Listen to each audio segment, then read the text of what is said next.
यादव जिंदाबाद, अखिलेश यादव जिंदाबाद, जिंदाबाद जिंदाबाद, अखिलेश यादव जिंदाबाद, जिंदाबाद जिंदाबाद, समाजवादी पार्टी जिंदाबाद, अरे अखिलेश यादव जिंदाबाद, अखिलेश यादव जिंदाबाद, अखिलेश यादव जिंदाबाद, जिंदाबाद जिंदाबाद, पीडीए का नेता जिंदाबाद, जिंदाबाद जिंदाबाद, अखिलेश का नेता जिंदाबाद, जिंदाबाद जिंदाबाद, अखिलेश यादव से हमारी जीरो टॉलरेंस है।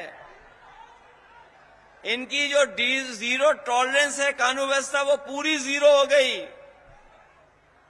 पहले तो आपको पता होगा कि पुलिस चोर बदमाशों को पकड़ती थी। इधर आपने बनारस में देखा होगा पुलिस को पकड़ रही है, और बलिया गाजीपुर वाले भी जानते होंगे, एक बड़ा अधिकारी भेजना पड़ा तब पुलिस पकड़ी गई। वहां रंगे हाथों पकड़े गए, रंगे हाथों पकड़े गए। और जब बनारस में पकड़े गए तो हम लोगों ने जब सवाल खड़ा किया तो उन्होंने कहा कि ऐसी कोई घटना नहीं की हुई। हम अपने खोजी पत्रकार साथियों का धन्यवाद देना चाहते हैं कि वो भी सीसीटीवी का कैमरे का खोज करके ले आए और दिखा दिया कि एक पुलिस के अधिकारी बड़ा बक्सा लेकर के जा रहे थे। बाद में कार्रवाई करनी पड़ी, और सच्चाई तो ये है कि इतनी लूट कभी किसी सरकार में नहीं हुई होगी जितनी लूट इस सरकार में हो रही है। जब 100 नंबर बनाया गया था पुलिस के लिए, तो इसलिए बनाया गया था कि गांव गरीब दूर दराज जो रह रहा है, अगर संकट और परेशानी में है तो वो अगर फोन मिलाएगा तो पुलिस उसके पास पहुंच करके मदद करेगी। लेकिन सरकार ने जब से 100 से 112 किया है, अपनी पुलिस ने भी रेट बढ़ा लिया है, और अब ये 100 नंबर 112 मदद नहीं कर रही है। दोनों पार्टियों को उठा करके थाने में ले आ जाने, और तब जाकर के हिसाब किताब हो रहा है थाने में जाकर के। सोचो ये स्थिति पैदा हो गई। और यही नहीं, आप आंकड़े निकाल करके देख लीजिए, हमारी बहनों ने, हमारी माताओं ने इतना कभी आत्मदाह के लिए लखनऊ नहीं जाना पड़ा होगा। लखनऊ में मुख्यमंत्री जी को खुद नई एक टीम तैयारी करनी पड़ गई। एक नई टीम तैयार की है कि जिससे कोई आत्मदाह करने लखनऊ में ना आ जाए। कहीं न्याय नहीं मिल रहा है, कहीं किसी की सुनवाई नहीं, और इसलिए आप आंकड़े निकाल लेना, सबसे ज्यादा आत्मदाह करने बेटियां या महिलाएं कहीं गई हैं तो लखनऊ में जाकर के मुख्यमंत्री आवास के सामने न्याय मांगने गई हैं। इसलिए हम इस समय पर आपसे, क्योंकि बहुत देर हो गई, हम लोगों को बहुत दूर जाना भी है, वापस फिर जाना है। मैं कहां से चलता हुआ आ रहा हूं, और मैं इसलिए चल करके आया, और मैं चल के आता भी, कोई भी रुकावट पैदा होती, लेकिन तब भी मैं आपके बीच में आता और अपनी बहन के लिए वोट मांगने आता। इसलिए समाजवादी साथियों, मैं आप सबसे अपील करने आया हूं। वैसे तो अगर हम प्रतिशत के हिसाब से चुनाव का परिणाम जाने तो 100% इस बार समाजवादी पार्टी बाई इलेक्शन जीतने जा रही है। और अगर गिनती के हिसाब से हम लोग हिसाब किताब लगाएं तो 9 में से 9 सीटें हम लोग जीतने जा रहे हैं। इसीलिए आपने देखा होगा कि घबराए हुए लोग हैं, सरकार वाले घबराए हुए लोग हैं। उन्हें समझ में नहीं आ रहा कि रास्ता क्या निकालें। जिन्हें सरकार चलानी चाहिए थी, जिन्हें सरकार चलानी चाहिए थी, वो बुलडोजर चला रहे थे। और ये पहली बार हुआ होगा इतिहास में कि जहां पर सुप्रीम कोर्ट ने, न्यायालय ने बुलडोजर को गैराज में खड़ा कर दिया। न केवल बुलडोजर को गैराज में खड़ा कर दिया, बल्कि सरकार पे जुर्माना भी लगा दिया कि जुर्माना देगी सरकार। और जुर्माने के साथ साथ सुप्रीम कोर्ट ने यह भी कह दिया कि जो ऐसे अधिकारी हैं जिन्होंने नियमों का पालन नहीं किया है, उनके खिलाफ भी कड़ी से कड़ी कार्रवाई होगी। तो सोचिए, बुलडोजर गैराज में खड़ा हो गया कि नहीं हो गया। और याद रखना, इस रिजल्ट के बाद और महाराष्ट्र के परिणाम के बाद जो लोग समाज में अंदर ही अंदर बारूद की सुरंग खोद रहे थे, उन्हें यही नहीं पता है कि अंदर ही अंदर उन्हीं के लोग सुरंग खोद करके कुर्सी छीनना चाहते हैं। जो लोग समाज में सुरंग खोद रहे हैं, उनकी भी कुर्सी जानी, उसके लिए भी सुरंग खुद गई है। इसीलिए घबराए हुए हैं। सब कुछ लगा दिया है कि चुनाव जीत लें। जब जनता साथ नहीं दे रही है तो अधिकारी लगा दिए, सुनने में आया है। हम तो उन अधिकारियों से कहेंगे, क्या रखा है आईपीएस और आईएएस में? अरे छोड़ो कुर्सी, हम भी इंजीनियर हो जाते। हम भी इंजीनियर नहीं बने, हमने भी कुर्ता पजामा पहन लिया और लाल टोपी लगा ली।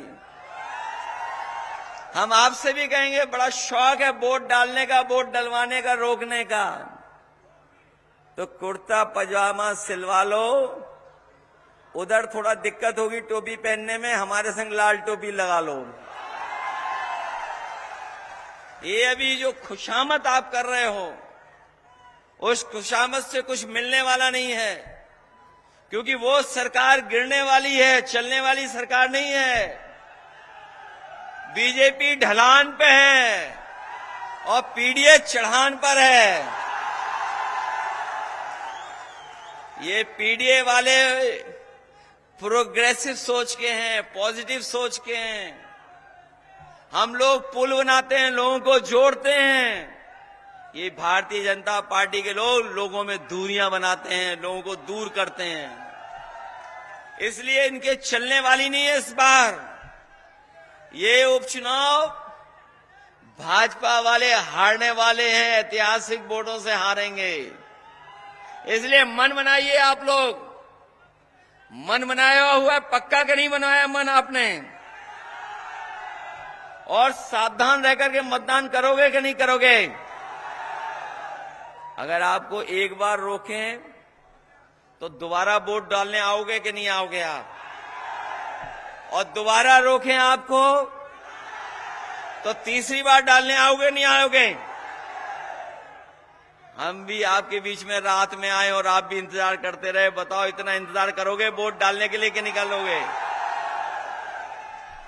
और इन्होंने तो नोटबंदी में हमें आपको लाइन में लगवाया, डीएपी के लिए लाइन में लगवा रहे हैं। बताओ, वोट डालने के लिए लाइन में लगोगे कि नहीं लगोगे? अब चुनाव में कुछ समय तो बचा नहीं है। उपचुनाव में कितना दिन है बताओ? अब तो कुछ भी नहीं बचा है। 20 तारीख को मतदान होना है। और याद कीजिए, 13 तारीख को मतदान होना था। ये 13 तारीख का मतदान इन्होंने 20 तारीख का कर दिया। ये चुनाव टाला इन्होंने।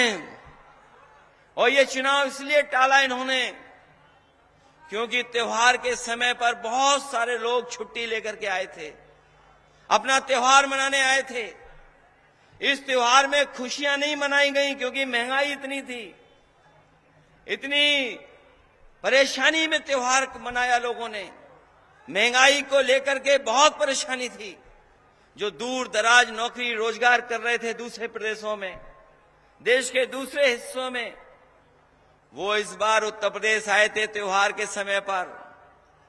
कई लोगों ने अपनी छुट्टियां बढ़वा ली कि 13 तारीख को वोट डाल करके जाएंगे। और जो छुट्टी बढ़ाने की भनक उन्हें पड़ गई भारतीय जनता पार्टी के लोगों को कि ये 13 तारीख को वोट डालेंगे और हरा देंगे बीजेपी को। तो इन्होंने चुनाव की तारीख बदल दी और 20 तारीख कर दी।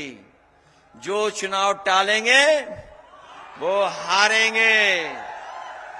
बताओ, पहलवान मैदान से वही भागता है जो कमजोर होता है। यहां तो पहलवान होंगे कुछ, हमें दिखाई दिए थे अभी पहलवान। कौन मैदान छोड़ता है बताओ? जो हारने लगता है। बताओ, बीजेपी हारी हुई है पार्टी का, नहीं हारी हुई है। और ये पीडीए की एकजुटता से बहुत घबराए हुए हैं। जब से पीडीए की बात चली है बहुत घबराए हुए हैं ये लोग। इसलिए मदद करो आप सब लोग मिलकर के। मदद करोगे आप लोग? और हमारे मुख्यमंत्री जी तो वैसे ही उल्टा पुल्टा कर रहे हैं। जिन्हें अपने भाषा पे संतुलन रखना चाहिए था, वो बताओ अपनी भाषा ही बदल दिए हैं। जिन्हें मृदुभाषी होना चाहिए था, बताओ कितने कटुभाषी हैं। क्या क्या बोल रहे हैं, क्या क्या बोल जा रहे हैं। जिन्हें सत्य वचन देने चाहिए, वे बताओ झूठ का प्रचार कर रहे हैं कि नहीं कर रहे हैं प्रचार। और अभी जब नौजवानों को धरने पर देखा इन्होंने, पहले तो कोशिश की कि धरना इनका खत्म करा दें, लेकिन एकजुटता देख करके, नौजवानों की एकजुटता देख करके ये घबरा गए। इन्हें स्वीकार करनी पड़ी छात्र नौजवानों की मांग। अभी कुछ ही नौकरी मिलने जा रही हैं। ये नौजवानों को हम कहना चाहते हैं, भारतीय जनता पार्टी के एजेंडे में नौकरी नहीं है। और नौकरी एजेंडे में इसलिए नहीं है क्योंकि आरक्षण इनके एजेंडे में नहीं है। इसीलिए जानबूझ करके ये नौकरियां उलझाते हैं, क्वेश्चन पेपर को बदलते हैं, गलत क्वेश्चंस जारी करवाते हैं। और अगर नौकरी मिल भी जाए तो ये जाकर के कोर्ट में उलझवा देते हैं नौकरी, जिससे नौजवान को नौकरी न मिल जाए। इसलिए हम आपसे निवेदन करना चाहते हैं, उस समय भी निवेदन किए थे कि जब लोकसभा का चुनाव था, हम लोगों ने कहा देश के संविधान और लोकतंत्र पे खतरा है। मैं अपने तमाम गरीबों को, तमाम हमारे बाबा साहब भीमराव अम्बेडकर जी के रास्ते पे चलने वाले, डॉक्टर राम मनोहर लोहिया के विचारों को आगे बढ़ाने वाले और नेताजी का संघर्ष याद करने वालों को कहना चाहता हूं, जब तक उत्तर प्रदेश और देश में भारतीय जनता पार्टी है, तब तक संविधान को खतरा रहेगा, हमारे लोकतंत्र को खतरा रहेगा। संविधान और लोकतंत्र तभी बचेगा जब उत्तर प्रदेश और देश की सरकार से भारतीय जनता पार्टी का सफाया होगा। क्या आप नहीं देख रहे, जो हमें और आपको बाबा साहब भीमराव अम्बेडकर जी ने अधिकार दिया, एक वोट डालने का, एक वोट डालने का अधिकार जो मिला है, बताओ भारतीय जनता पार्टी तरीके नहीं अपना रही कि रोक लें हम इनका वोट, कि वोट डालने ना जा पाए। तरीका अपना रहे कि कैसे इनको रोक लें, दबाव बना लें। हमारे प्रधान भाई भी लोग होंगे, उन पे भी बहुत दबाव बनाया जा रहा होगा। कोटेदार भाई लोग होंगे, उन पे भी बहुत दबाव बनाया जा रहा होगा। बीएलओ पहले ही हटा दिए, अधिकारी पहले ही साफ कर दिए, लेकिन जनता पूरी तरीके से ईमानदारी से तैयार है इस बार भारतीय जनता पार्टी का हिसाब किताब और उनको सफाया करने का। क्योंकि जो लोकसभा का चुनाव जीता हुआ हम तिगड़म की वजह से, दबाव की वजह से नहीं जीत पाए। याद होगा लोकसभा चुनाव भी हम लोग जीत गए थे, लेकिन हम लोग सर्टिफिकेट नहीं दिला पाए। बताओ इस चुनाव में हिसाब किताब पूरा करोगे आप क्या नहीं करोगे? ये जो हमारी बहन लड़ रही, इनका मनोबल बढ़ाओगे आप लोग? अब तो मैं भरोसा करके जाऊं कि इस विधानसभा के लोग डरेंगे नहीं, न घबराएंगे। बताओ मुख्यमंत्री जी हमें कहते हैं कि हम माफिया हैं,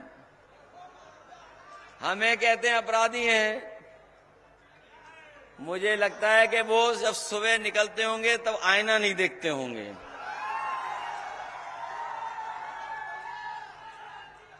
सच्चाई है कि सब उन्हीं के साथ है, हम लोगों के साथ कोई नहीं है।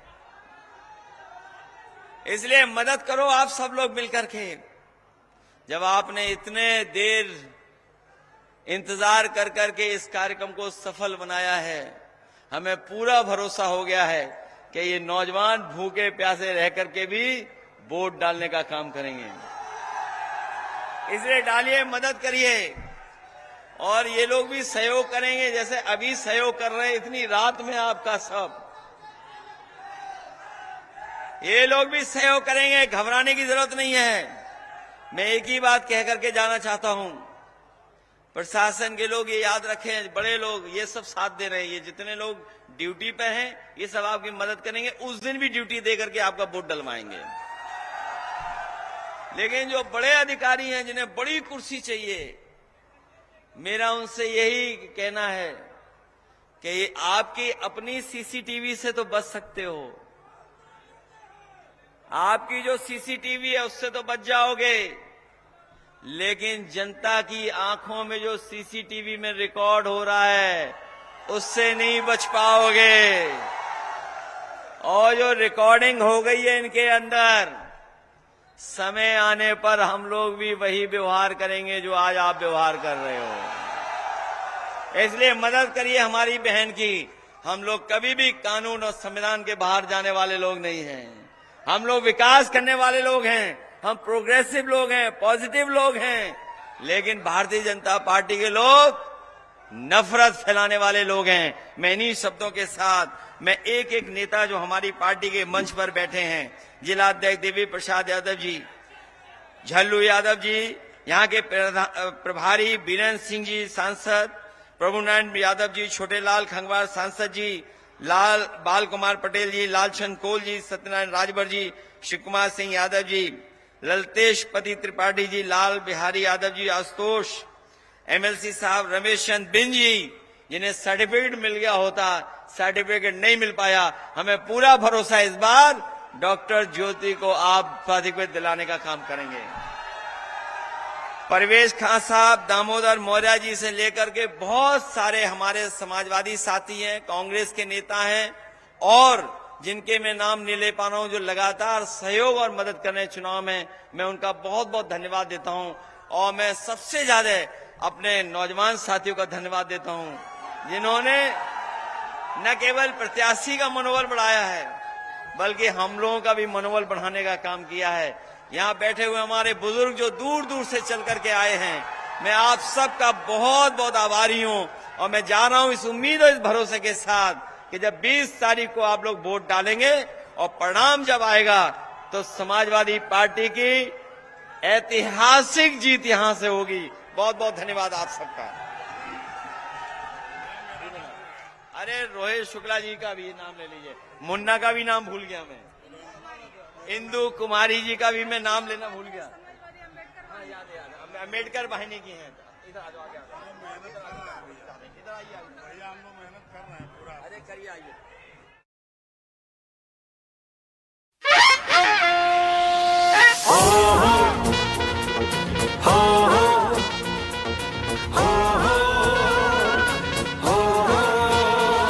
पीडीए का परचम पूरे देश में लहराएंगे, पीडीए का परचम पूरे देश में लहराएंगे। अपनी अपनी अपनी अपनी सरकार बनाएंगे, अपनी अपनी अपनी अपनी सरकार बनाएंगे। अरे रहा नहीं वो वक्त पुराना पुराना, अब पीडीए ने मिलकर ठाना।